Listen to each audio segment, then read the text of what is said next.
Halo semuanya, selamat datang di bahasan kita kali ini.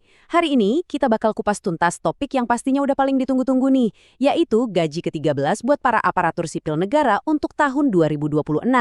Tenang aja, dokumen dan aturan yang panjang lebar itu udah kita rangkum jadi info yang padat, jelas, dan pastinya gampang banget buat dipahami. Langsung aja kita mulai ya.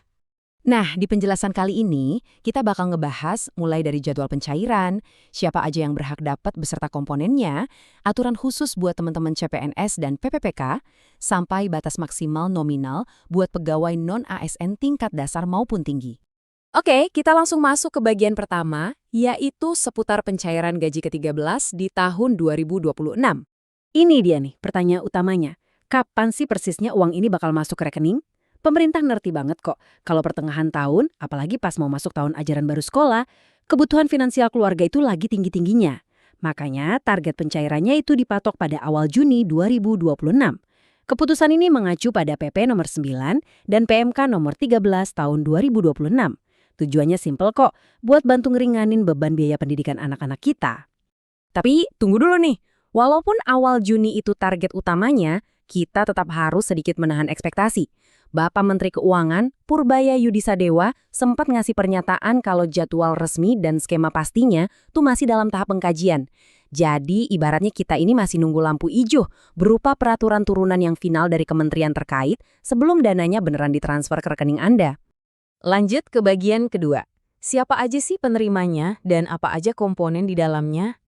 Kalau Anda mikir, saya dapat gak ya tahun ini? Tenang, cakupan penerimanya ini luas banget loh. Gaji ke-13 ini haknya para ASN aktif, rekan-rekan PPPK, anggota TNI, Polri, dan yang gak kalah penting, para pensiunan. Jadi buat Anda yang masih aktif bertugas membela negara, ataupun yang udah menikmati masa purna tugas, hak Anda dijamin aman sesuai ketentuan. Terus isinya apa aja nih?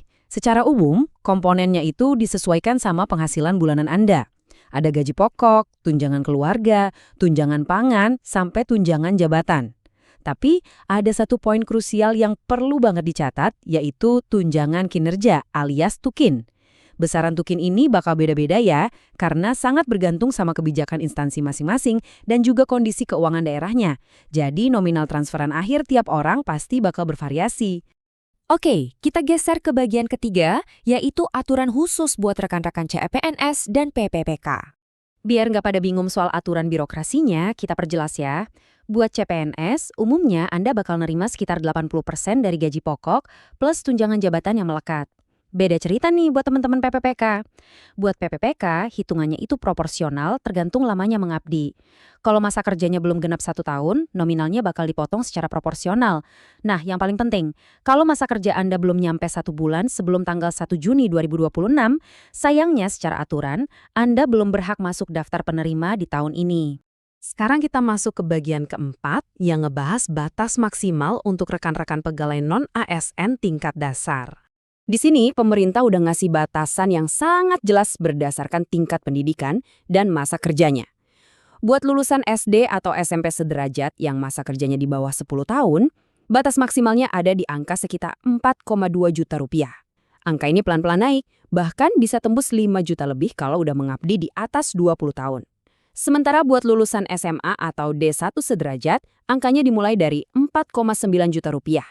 Dan puncaknya bisa nyentuh 5,8 juta rupiah buat mereka yang udah punya rekam jejak pengabdian panjang lebih dari 2 dekade. Dan di bagian kelima ini, kita bahas batas maksimal penerimaan buat rekan-rekan non-ASN lulusan pendidikan tinggi. Pola apresiasi terhadap waktu kerja ini juga berlaku buat yang pendidikannya lebih tinggi loh.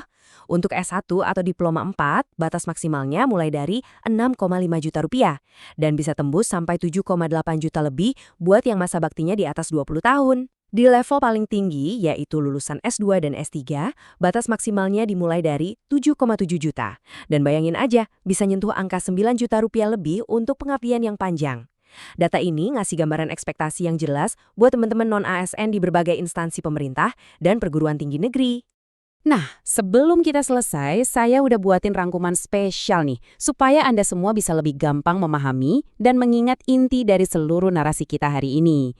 Pertama, catat ya, target pencairan gaji ke-13 adalah awal Juni 2026, pas banget buat nutupin biaya masuk sekolah. Kedua, yang berhak nerima itu luas banget, nyakup ASN, PPPK, TNI, Polri, sampai pensiunan. Dan yang ketiga, proses realisasi di lapangannya masih tetap harus nunggu aturan rinci dan skema final dari Kementerian Keuangan. Jadi, dari semua info barusan, kelihatan banget kan kalau perencanaan keuangan yang matang itu kunci utamanya. Di tengah antusiasme nyambut tahun ajaran baru ini, kira-kira langkah strategis apa nih yang bakal Anda ambil buat manfaatin gaji ke-13 nanti demi kesejahteraan keluarga? Boleh mulai dipikir-pikir dari sekarang ya. Terima kasih udah nemenin saya bahas informasi yang super penting ini. Sampai jumpa di bahasan seru kita berikutnya.